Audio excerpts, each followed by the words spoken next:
Live.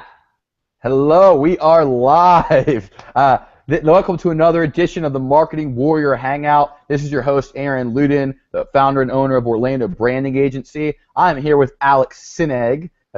For those who don't know how to pronounce it, just picture an egg with the word sin across it. And Alex is probably the best agent we'll ever have on here. Alex has sold over 3,000 homes. He's sold over 100 homes a year for basically 3 decades, which is absolutely ridiculous and amazing.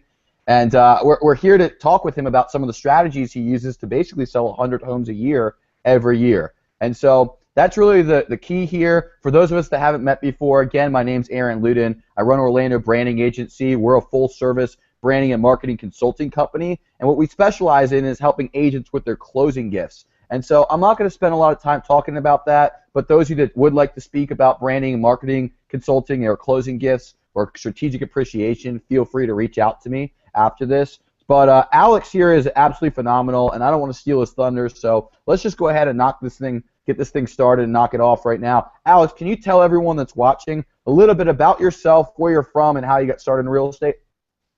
Sure, no problem. Actually, for people to understand and get an appreciation of where I come from, I was born in Europe. I was born actually in Hungary, and I emigrated to Canada in 1963. And it all happened 1963, October 31st. And I think you might have heard this story before, but for the benefit of those people who have never heard the story, I'm going to tell it again. 1963, October 31st, I arrived in Canada. And I didn't speak a word of English. I didn't even know how to say hello or nothing, zero. So we stayed with some relatives, some friends who spoke English. They were Hungarian. And that night at 5 o'clock, they took us and they put these masks on us. They gave us a big, big bag. It was actually a pillowcase. And we decided to go out on the street, and they taught us a script. They basically said, trick or treat, give me something good to eat. So we practiced, trick or treat, give me something good to eat. In the beginning, it was like, trick or treat, give me something good to eat. It was a little bit different, okay? So, but that was the script. So we went to the first door, and we knocked on the door, and it was like, trick or treat, give me something good to eat. And people threw candy in our bag, and we kept doing this all night till about 11 o'clock, and people kept throwing candy in our bag, and we had this huge bag of candy, and we were excited. We were thrilled at what a great country this is, and, we got free food and all that. So we went home that night, and me and my brother, we were just elated. We thought, man, what a great place we came. We didn't want to come here at first to Canada, but we thought, this is great. So then, the next night around 5 o'clock, my brother and I got dressed again. We put on our little mask, and we got another pillowcase, and we decided to go out. And we went to the first door, and we knocked on the first door, and we went, trick or treat, give me something good to eat. And the lady's looking at us, and she's saying a bunch of words in English, and we don't speak English. So basically, she just stood there, and we stood there like dummies, and we just kept repeating, trick or treat, give me something good to eat. And finally, the lady went to the kitchen, and she grabbed some candy and threw it in our bag. Went to the next door. Trick or treat, give me something good to eat. The man that came to the door looked angry, and I said to my brother, he's not very nice, and he's yelling at us and everything and saying a bunch of words in English, and he slams the door.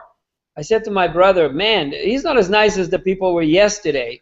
So we went back on the street, and as we were walking down the street, I noticed there was nobody else out there, and I said to my brother, we got here before the competition got here. This is cool. So anyways, so we just kept going, and we knocking on doors, and some of the people, when we gave our script, trick or treat, give me something good to eat, they gave us some candy. First they gave us a lecture, but we didn't know what they were saying. So anyways, we were out for a couple of hours, and finally my brother and I decided that this is it. We had to go home, and we were kind of disappointed that it wasn't as good as the day before. And our Hungarian friends were laughing their butts off, and they were laughing. They were saying, a couple of stupid immigrants, they don't know nothing, and all that. But anyways, so that was an experience. And then we, went to, live with my dad, and, he was working in the mines and all that. And What I didn't realize till a little bit later, that there was 3 very valuable lessons I learned that day. And this is one of the things I want to tell realtors, is to learn these 3 valuable lessons. And I've been using these lessons for most of my career, most of my life in Canada and the United States. And it really helped me in real estate. And I know you as a marketer, as the company that you have and the things that you're doing, I know this can help you a lot. So here's the 3 things. So if you're listening and you want to write these down, it's very simple. Number 1, if you are persistent, some people will respond positively. Now, you may get a lot of doors slammed in your face. You may get a lot of people telling you off or whatever. But the truth is, if you talk to enough people, something's going to happen. As a matter of fact, Robert Kiyosaki, the man that wrote Rich Dad Poor Dad, I knew him. He actually coached me back in the 80s. And he said to me, the secret to success in sales is to talk to a lot of people. And I said, why? He says, because when you talk to a lot of people, one of 2 things will happen. Number 1, you're going to sell something. And number 2, you're going to learn something. And when you learn some more, you earn some more. So basically, he said, just talk to a lot of people. So the number 1 lesson was, if you talk to enough people, some people will respond positively, and some people are going to respond negatively, but it doesn't really matter. You work the averages. It's a numbers game in sales. So that was lesson number 1. Lesson number 2 was a very important lesson, and we actually did that by accident. The lesson number 2 was, if you don't let people talk you out of your dreams, you can succeed. If you don't let people talk you out of your dreams, you can succeed. Now, in our case, they tried to talk us, the people that were negative tried to talk us out of giving us candy by saying a bunch of stuff to us, but we didn't understand English.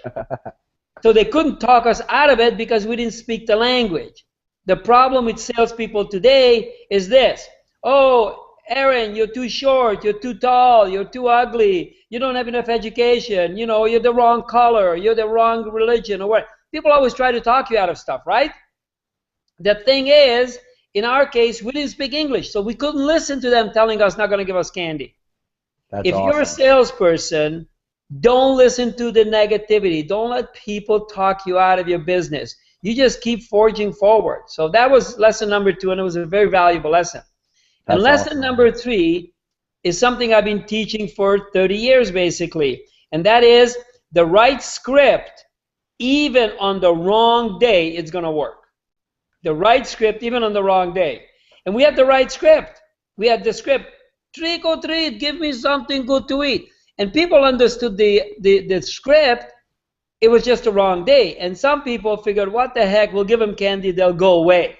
So, it's kind of like you learn some lessons in life. And I've been utilizing this all my life. I'm very persistent. I call a lot of people. I bang on doors. I just do marketing like yourself, and that's one of the things I admire about you, It's like, I've heard people say, I don't really like that Aaron guy, he's pushy, he's too aggressive, and he's obnoxious, and whatever. You know what it is? They're jealous. They're jealous because they don't have the guts and the balls to go out to knock on doors and be different and talk. Ever since I met you, all I ever see is promotion, promotion, promotion, promotion. Talk to people, talk to people, talk to people. You go to everything. You create everything. You create environment. You got to create your own good luck.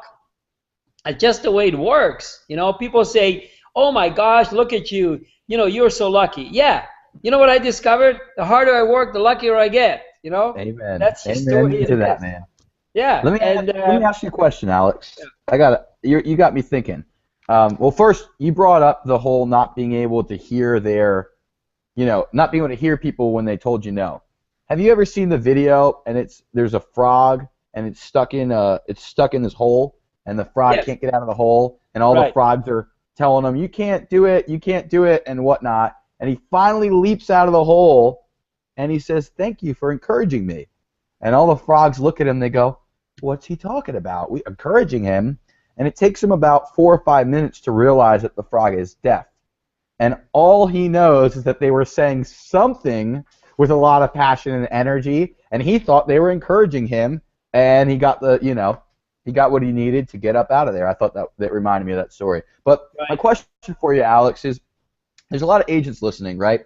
And I know these agents know that they need to be working hard. They know that they need to be persistent. They probably know they need to be using scripts. But can you share with me what maybe the 2 or 3 biggest mistakes you see agents making are when it comes to wanting to sell 100 homes a year? What are most agents doing wrong that they're not selling 100 homes a year? Okay, so let me give you 4 things that anybody needs in order to be a success in any kind of business, any sales, any business, whether it's real estate or anything else. Okay, there is 4 things you must have, and I've been preaching the same 4 things for 30 years. Okay, step number 1, what you need is you need some specific, defined goals. Now I know everybody says, yeah, goals, goals, goals. I got lots of goals. I want to make more money. I said, how much more? Well, more money than I make now. Well, that's not specific. And by when? Well, hopefully soon. Well, that's not specific either. So, in other words, you need a set of goals, you need a business plan. And this is the perfect time of the year, is because in November is when I sit down and do my business plan. This is when I do my business plan. In November, I sit down. And on my training site, on the Extreme Online University, I actually have in the Resource Center a business plan that an agent can fill out for next year that says exactly what they're going to do. Okay, so where can they find that on your website? What's the website? I have a website called extremeonlineuniversity.com, and a person can go on there and click on get a free trial, and they can look at a few of my stuff. Okay, and then Perfect. if they're interested, they can sign up as an agent. But the key here is this: you must define your goals for next year. And every month you must have a goal. Every week you got to have a goal. Every day. I have a goal every day of what I'm going to design and what I'm going to create. And if you don't have, like somebody said to me years ago, if you don't know where you're going, how do you know when you get there? It's like, a ship is just gonna, without a rudder, you kind of bump around. That's what most agents do. They say, well, I like to have more. And then when I say to them, you have your goals written down, well, I got them up here. I got them in my head. Well, that's where it's going to stay. It's Yep. going to stay there. It's not going to be real unless you define it. What type, what color, what make, how much, by when. You have to be that definitive. As a matter of fact, when I was buying a new car, you decide what kind of car, then you go out, you go to the dealership, you pick out the color, the interior, the exterior, and you drive it to experience it. Then you become part of it, and you get all excited about it, and it fills you up, and then you're like ready to roll. So that's kind of like the way you got to have the goals. Okay, so that's number 1 you need. You need some inspiration, because most people work out of desperation, not inspiration. So you need some inspiration. So that's step number 1. Step number 2 you need a plan. You need a roadmap. If we're right now, I'm in Tampa and you're in Orlando, right? So Yep. if I'm going to go from Tampa to Orlando, what I'm going to do is I know where Orlando is, I know where Tampa is, and then what I got to do is pick a path, a roadmap to get there. Now, I can get there slow, faster, and fastest. There's different ways. So I can walk out my front door and start walking towards Orlando. Now, Orlando is about 100 miles from me, so it will take me a long time to walk there. I can drive my bicycle. Well, that will be a little faster, but it's going to take some time. I can drive my car. I can hop in my car, and I can drive my car. That's going to get me there a little bit faster, but, again, then I could take a helicopter. I could take an airplane. Okay, so I have different modes of transportation to get there, but the reality is I can get there. I've got a roadmap. Now let me ask you this question, because you know where Orlando is and you know where Tampa is. Let's say, for example, I go out my front door, I go down the road here, I get on I-75, and I head south. And I go right past I-4, and I continue going south. Will I ever get to Orlando? No, you Never. will not. Never. But you're going The to reason Everglades. yeah, because I'm going in the wrong direction. And it doesn't matter how fast I drive, how long I drive, I'm just going in the wrong direction. And sometimes agents have that problem. They got the wrong plan. They don't have a good strategy. And so what I teach and what I work with agents that I coach and I help is the right plan to put together. Okay, you want to go from here to there? What's the fastest way? How do you do it? And we break it down into edible chunks on a daily basis, because sometimes, an agent says, I want to make 100 grand. Well, that's great. What's your average commission? 5 grand. So that's 20 sales. So you got to make 1.6 sales a month, basically. Okay, how do you do that? Well, I don't know. I'm not really sure. So now we sit down and we say, okay, you make phone calls, you door knock, you place ads, you do open houses, and you mobilize everything to see what causes the results to come. So that's step number 2 you need is a plan. And I've got a lot more to say about that when I do a training, but this is just an overview. Number 3, what you need is skill. Skill. Skill is not knowledge. Skill is the application of knowledge. Because, what I say to realtors when I do a training is we all have a real estate license. Let's say we all work 40 hours a week. Why is it that one person sells 1 house or 2 houses a year and another one sells 100? What's the difference? We all work the same amount of hours. We all have the same knowledge, so to speak. We have a license.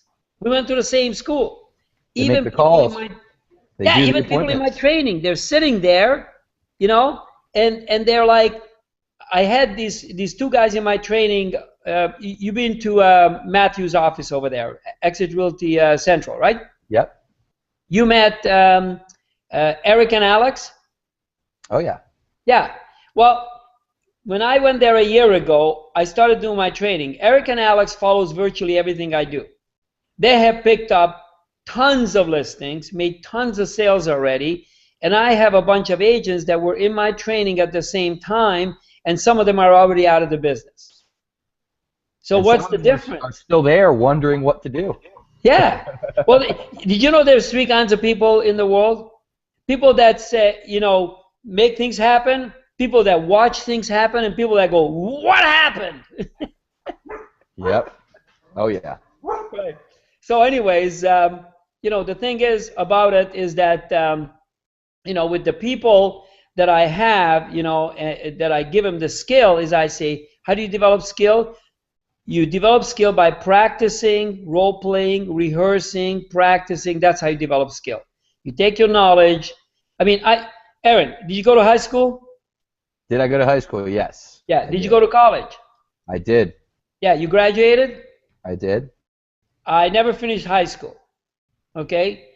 And I did go to college, but the way I went to college is I owned a pizza place down the street from the college, and I used to deliver pizzas to the college. That's how I went to college. It wasn't for studying, it was to deliver pizzas. That's awesome. So, it's not about the education. When it comes to education, you're a lot smarter than me. There's agents out there with university degrees, and they can't sell a house. Okay? So again, its skill is the application of knowledge.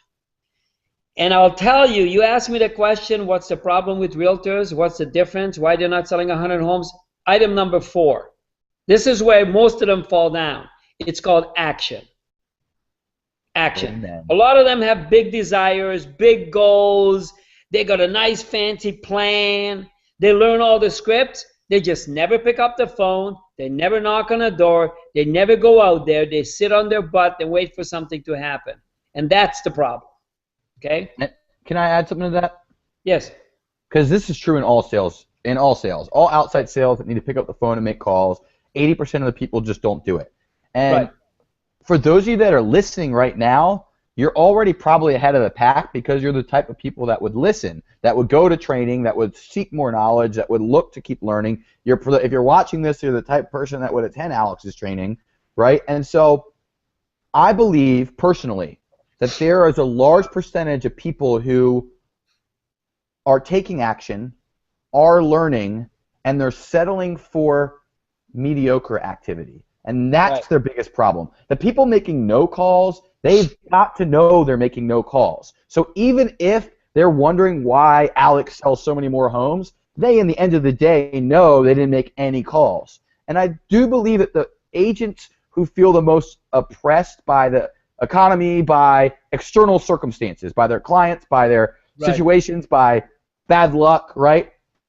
They tend to be the people who settle for less than extraordinary effort, less than massive action. And one of my favorite books, The 10X Rule, it always talks about how people's biggest mistake is that they either set their targets too low or they underestimate the amount of action it's going to take to hit a target. And the 10X Rule states that any goal you could ever want is going to require 10 times the amount of activity and effort that you expect it to, essentially. And I do believe there's a lot of agents that are making 10 calls a day, 12 calls a day. They sit for 3 hours and make 6 calls, and while they Facebook and drink coffee and go to the water cooler. And so I just want to stress to anyone that's watching this that if you're willing to shred the phones with whatever you're doing, you're willing to pick up and just dial till your hands want to bleed. You're willing to make 100 calls in a sitting, or 50 calls in a sitting. You're willing to really make sure that you're not just saying, oh, I put the effort in, but I got some results. In my business, we joke about, are you doing phone time or are you getting appointments? And there's a lot of people that will go home at the end of the day and said, well, I made the calls. I was supposed to make 50 calls. I made 50 calls, But in the end of the day, they're not as focused on what they need, which is, if you're an agent, you need the listing presentation. You need the buyer to sit with you. You need the one-on-one meeting. Not just to say that you went through the motions, oh, well, I was in my office and I made some calls and I'll go through the motions tomorrow. But I'm positive that if you put you or me in a room and we were making the calls, you wouldn't just see us dialing. Am I right to think that you would see an intensity behind you making the calls because you're getting appointments, not just dialing, right? Well, a perfect example is I'm in my office one day, this is a few weeks ago, and I'm listening, I'm sitting in an area where there is several agents, and I'm on the phone and I'm making calls, and I hear an agent, on the other side, and I hear him and listening to his script, and the way he was talking to that person, like he just started out, and, I go, what happened? Well, she hung up on me. I'm like, well, I'd hang up on you too, if you were, starting out the way you did. So I said, give me her phone number. And he goes, no, not really. I said, no, give me the phone number. I called the person up. I kept them on the phone. I booked an appointment with them. So That's what's awesome. the difference? It's not that I'm any smarter. It's just that, what you're talking about is the focus, the activity, or the result. Okay? Yep. See, some people are so committed, like many years ago, I did a lot of trainings with Jim Rowan, and he passed away now a few years ago, but he was a great guy and he used to coach us. And he said, some people are committed to results and other people are committed to the explanation why there isn't any. To excuses. Yep, they're committed to the excuse. You can have it. They say you can have reasons or results, but you can't have both. That's right. Or you can be an example or an excuse. Yeah. And I was teaching someone that I was training on my team recently, and I kept telling him how many calls he needed to make, how to go through the motions, that sort of thing. And he made the calls and didn't get the same effort that I was getting. He said, I don't understand what's different. I watch you make calls for just 20 minutes, and you got like a day's worth of business out of it. And I told him that the difference is not what he's watching, it's what's going on between my ears. And I said, what you're watching is one thing. You're watching me go through the motions. But what you're not able to see is what's being thought.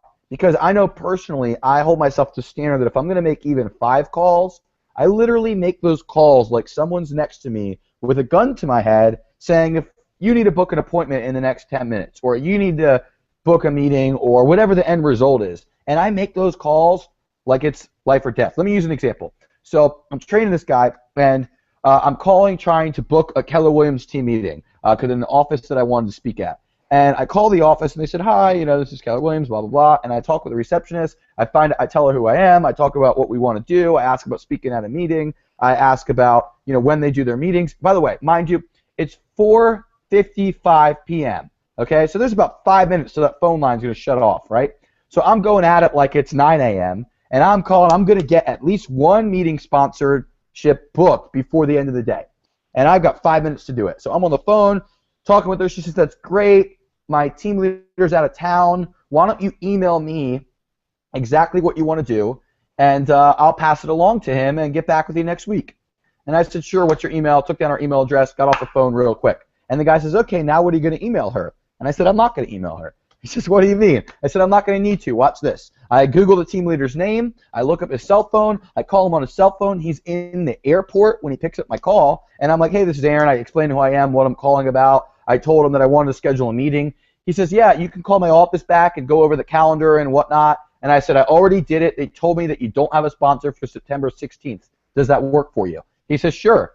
Just call them back and confirm it. So now it's 4:59, and I'm calling the office back, and I'm going, hey, we're on for September 16th. Boom, book the meeting, 5 minutes. A lot of people that do what I do will spend all day booking a meeting like that. And it wasn't that I was more highly skilled. It might be, but it wasn't that I was more highly skilled. It wasn't that other people don't make the calls. It was simply that I made the calls with one intention. I'm getting an appointment.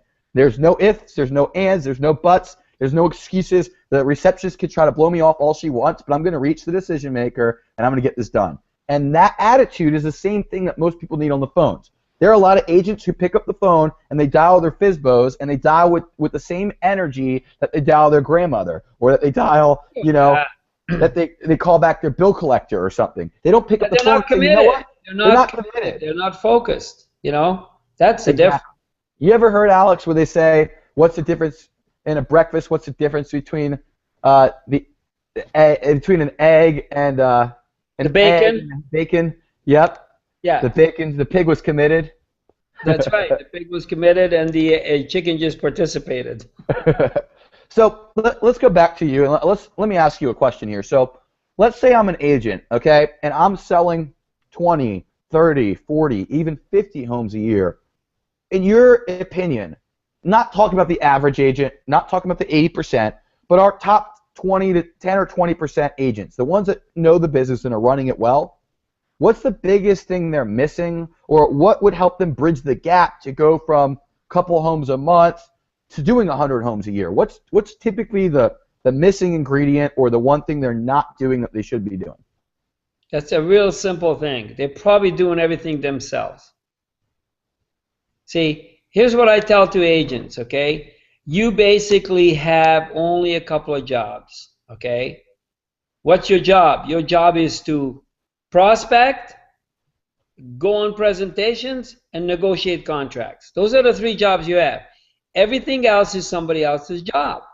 So the problem with most realtors is that they try to do everything. They make the calls, they prepare the paperwork, they go put up the signs, they go to appointments, they take down the signs, they deliver paperwork, they deal with flyers, they do open houses, they do a bunch of stuff. What you need to do is you need to have leverage. You need to have somebody, an assistant. Hire somebody for a few bucks, okay, start them out, and as your business grows, that person's job grows. I just picked up 100 listings about 3 weeks ago. There's no way, man. I picked up the listings, and I only put 8 of them in the MLS. And I went to go do the first one. I looked at it, and I looked at the paperwork, and I said, and why am I doing this? So I have an assistant. She actually works out of Orlando. I called her, and I said, I'm going to email you over a bunch of information. You figure it out and put it in the MLS. A few hours later, 3-4 hours later, she had all of my listings in. Everything was in. I just sent her the pictures, and everything was done. And I didn't have to sit in front of the computer and mess around and probably screw it up anyways. So, that's awesome. Here's the reality of it. And some great trainers over the years said this to me. Mike Ferry, you probably heard his name. Here's what he said. Oh, yeah. Do what you do the best and delegate the rest. I'm good at prospecting. I'm good at negotiations. I'm good at presentations. All the rest of it is somebody else's. And the best way that I heard it like this. Here's what Mike Ferry said to me. I said, when should I have an assistant? He said, if you don't have an assistant, you are one. I love it. So that's where a lot of agents fall down, okay, is that they try to do everything.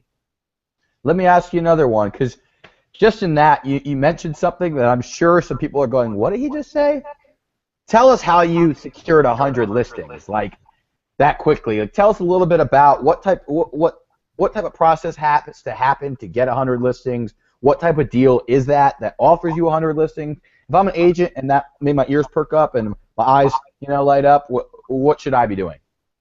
Okay. Well, there is two ways to prospect, okay? You can prospect on an individual basis, which I still do. I prospect FISBOs and expired and cold calling, and I call previous customers and call around my neighborhood. So we do all of that. Some of that is a very low result. Like if you do cold calling, that's like looking for a needle in a haystack. So if you call FISBOs or expired, they want to sell, so it's a little bit more focused, okay? So, you know, there are certain things you can do that work better than others. Another way to do it also is to leverage yourself. Like, for example, I picked up a bunch of business because I went to meet with a builder, and the builder gave me a bunch of business. He gave me some listings. He gave me some sales over the years, you know. So I work with them. So I leveraged. I had one meeting with one person that could give me multiple, you know, listings. The way this one came about is I've been working on, not on this, but the guy that gave me this, that referred me to this individual that owns all these properties. I met the guy 2.5 years ago. We hit it off. We became friends, you know, and kind of like over time, I found out that he knows somebody from Canada, where I'm from, that, you know, has 160 units down in the waterfront in St. Petersburg. So now, all of a sudden, my whole focal point, actually what happened was the guy that owns part of that project came down here to celebrate his 50th birthday. So a bunch of us went out to party a little bit. And at that party was this guy that owns about $700 million worth of real estate in Canada. There was another guy who runs for a big Israeli company, a huge project in Providence, which is just between Tampa and Orlando. They 1,000 homes. He was there. And there was a couple of other guys who were, you know, not leverageable, if you will. Well, guess what? I focused on the two guys, the one guy that's got 160 units and the other guy that's going to build 2,000.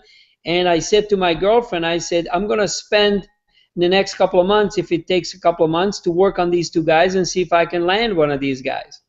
So then went to several meetings with both of the guys, and as it happened, the guy that had the 160 units, he had another company running it, and impressed him. I did a good presentation, and in three and a half days of talking to the guy, he gave me 100 units.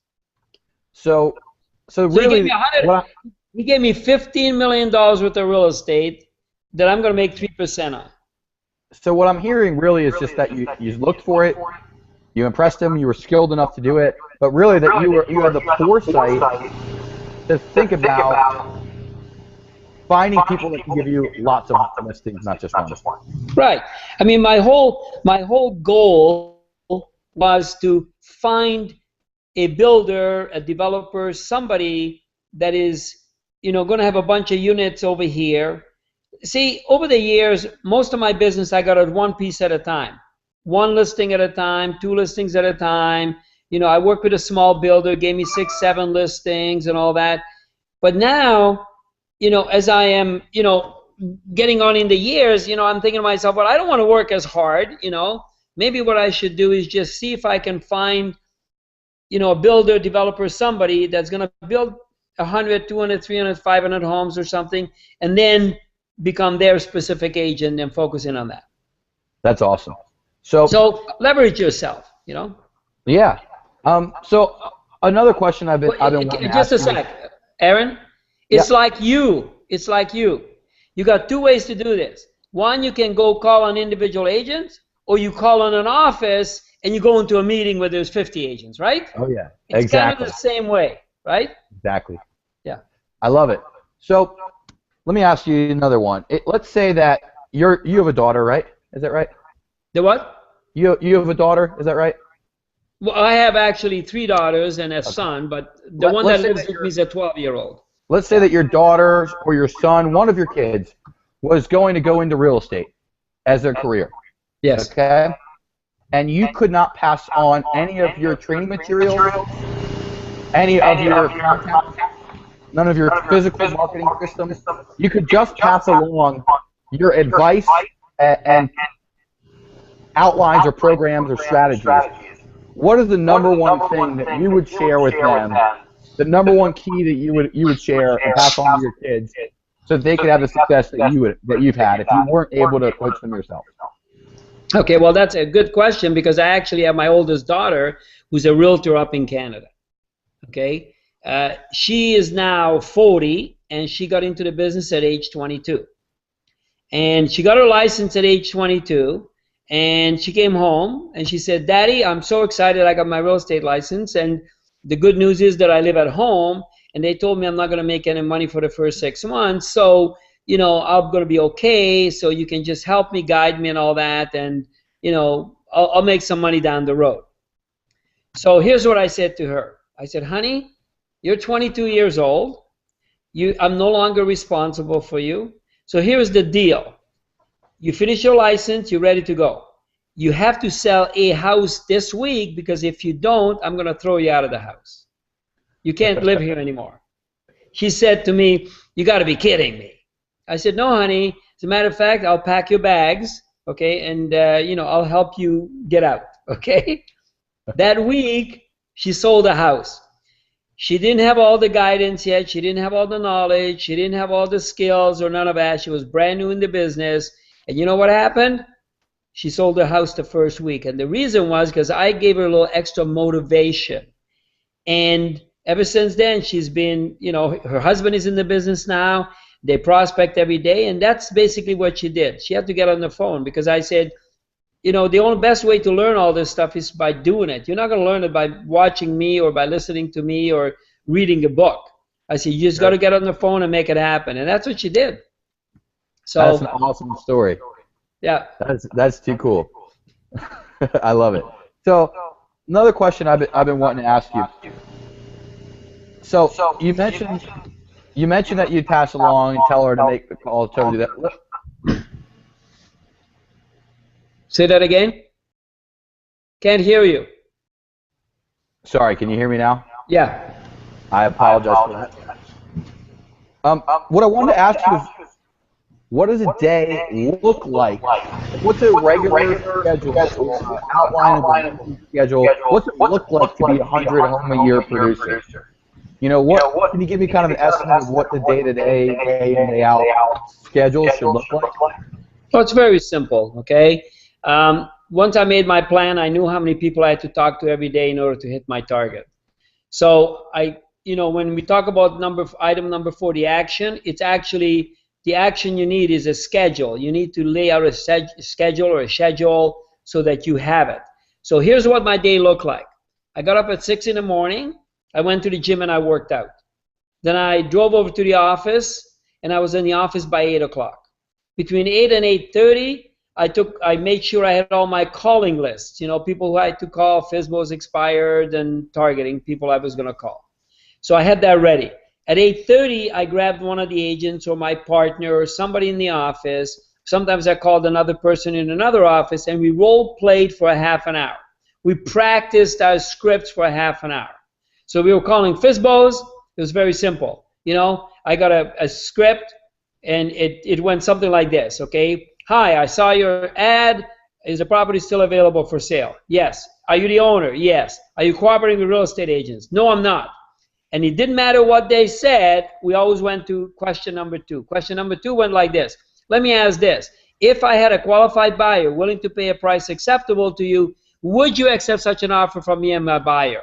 And usually the answer was yes or yes, but. Yes, but what's your commission? As long as you get the money in your pocket you're looking for, does it make any difference if I make $1 or $10,000? They usually say no. I said, great. When can I come over, look at your home, and talk to you folks? So there was a whole precision script that we practiced. And we practiced this every single morning, whether it's the FSBO, the expired, it was a cold call, or whatever calls we made, we role played. We kind of like, if you call somebody in the morning, can you tell them that they just got up? Yes, right? Because their voice wasn't ready yet. So we kind of warmed up our lips, I say. We did little sprints with our lips. Okay, we warmed up. We practiced. And then once we called the person, and by the way, every morning at 9 o'clock, I'd be on the phone. I have a headset on, big headset. I actually have one that's, noise canceling headset, so I can't hear anybody else. Put that on, make the calls, okay? and call from 9 o'clock till 10:30 with no interruptions. Nobody could talk to me. Take a break at 10:30 to 10:45. 10:45, get back on the phone, call from 10:45 till noon. Then I stop. I review my numbers. I take a look at everything what I did. 12 to 12:30, what I do is I make all my callbacks because I don't take any calls during the day. I call the people, and basically what I do is check my messages. 12:30 to 1 o'clock, I have lunch. I only eat lunch because I'm hungry, because I need nourishment. It's not a social event. I don't sit with other agents. I don't yik-yak. I don't talk. I don't socialize. Most agents go to the office to socialize. You ever eat with clients? Yeah, I eat if I got a client to eat with, or if I'm recruiting an agent into my office or something. Yes, I do. But if I'm in the office and I don't have an appointment at lunchtime and I got to eat, I don't eat with anybody else, none of the other agents, because I know they're not going to buy a house from me anyway. So I'm just going to waste my time talking to them, okay? And usually they want to complain and moan and groan about how bad the market is, so I don't want to listen to them. So, I just get on with it. Then between 1 and 5, I do all my CMAs, my paperwork, my follow-up, my follow-through.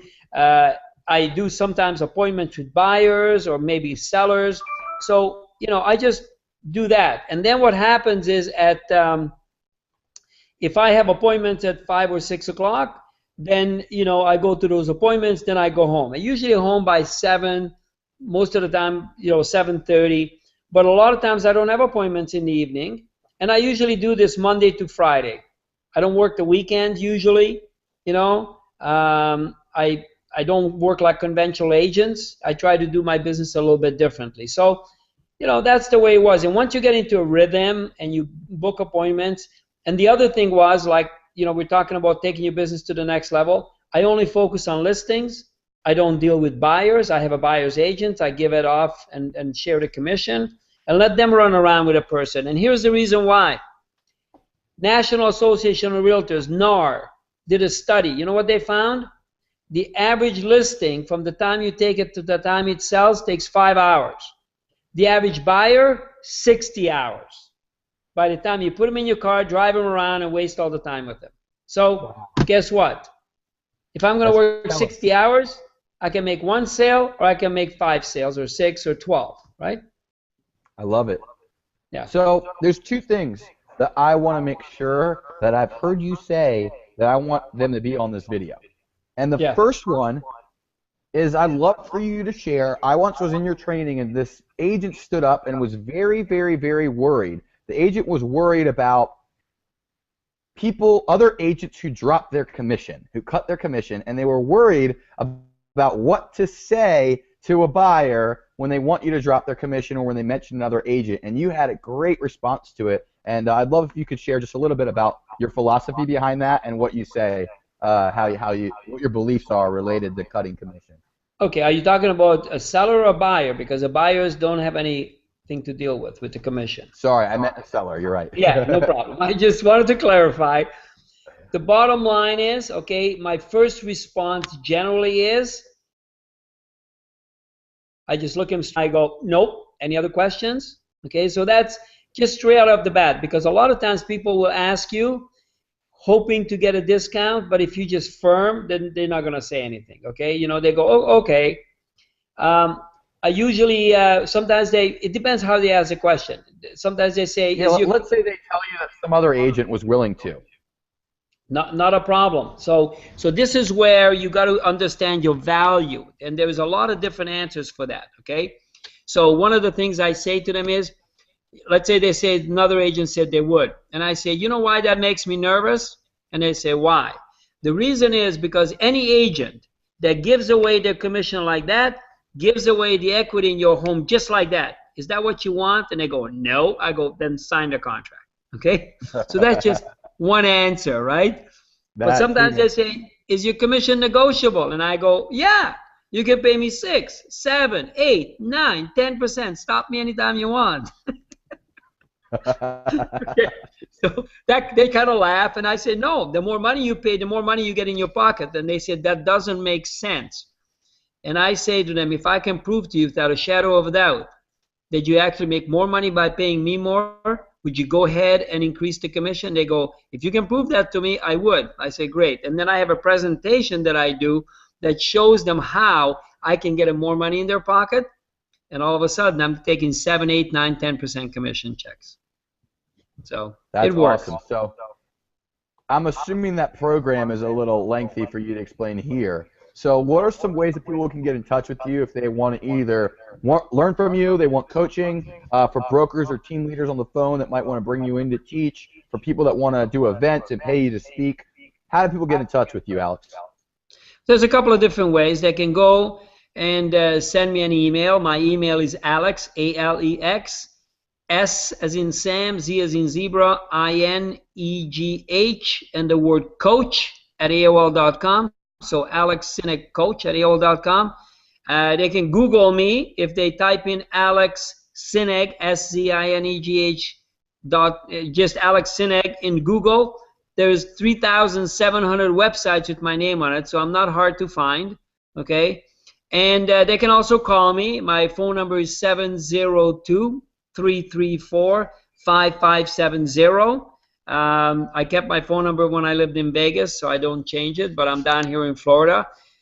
If anybody out there has got some people that are interested in buying or selling something in Tampa, St. Petersburg, Clearwater, or anywhere in Florida, you know, if you're in another country or another state or another city or whatever, just let me know.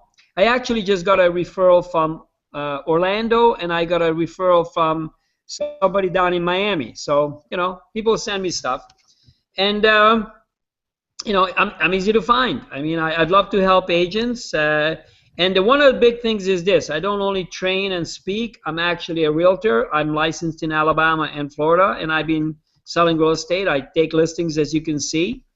As a matter of fact, I've got 100 awesome waterfront condos for sale, and up until the end of December, we pay a 5% commission to the buyer's agent, which is a lot more than most of the listings pay. They pay 2.5 to 3. I pay 5. So bring me somebody. The website is called Waterside at coquinakey.com. That's Coquina is spelled C-O-Q-U-I-N-A Key, K-E-Y, obviously, .com. So Waterside at coquinakey.com. You can go on my website and look at that. But, you know, just get a hold of me. I'd love to help you. I'd love to show you what to do. And, you know, I don't mind. And I like to have fun. I like to make some money and have some fun. Well, that's definitely why we get along. So last thing I want to ask you about is if you could just tell me a little bit. Oh, about the book? That book, yep, I wrote for realtors. Okay, you can buy that book. It's a cool book. It's designed about personalities. I think you've been in one of the trainings where I was talking about personalities. The DISC personality. It's awesome. I've been teaching it. What happened to me is when I got into real estate, I didn't make money for the first 6 months, and then I went to a training where the guy showed me that training. In 1984, it was May 24th weekend, and you know, I knocked off 9 sales in a couple of days just like that. And the reason was because the guy that wrote a different book, it's all about the personalities. I was like, wow, I can do that. So now I wrote a book for agents. It's all about how to deal with customers, buyers, and sellers, how to talk to them. And by the way, you know, it's good for somebody even like yourself or any salespeople because you can learn to communicate better with people. So, sweet. And one other thing on that, it improves your personal life. So all you guys out there and ladies out there, it improves your sex life. Okay, so it's a great book. All right. Well, I'll have to give some copies out to a couple people as well. Anything else that I should have asked you, or any last golden nuggets that you want to share with people out there before we go? Well, the most important thing is get into action. Just do something, okay? I mean, this is not a complicated business. There is no secret to it. You know, like I said earlier, the harder I work, the luckier I get, and that's all you have to do is just focus and just Set your goals, get a plan together, learn some scripts, and then go to work. It's not that hard. Simple business. Awesome. Well, I just want to take the time to say thank you to you, Alex, for joining me. It's definitely a pleasure learning from you. It's always a pleasure learning from someone as successful as yourself, and love the energy and some of the lessons you were able to share. And then just thank you to anyone else that's watching this. If you are watching this and you have any questions about either this show or any recommendations, anyone else you want us to interview, or anything else along those lines, feel free to contact me. My email address is Aaron, Aaron, at orlandobranding.com. Again, it's Aaron at orlandobranding.com. Again, thank you, Alex Szinegh, the 3,000 plus home seller and one of the top agents in the country. Thanks for taking the time to join us. Thanks a lot, Aaron. You're doing a great job, and always looking forward to talking to you. Take care. Thanks, man. Okay, man. Ciao.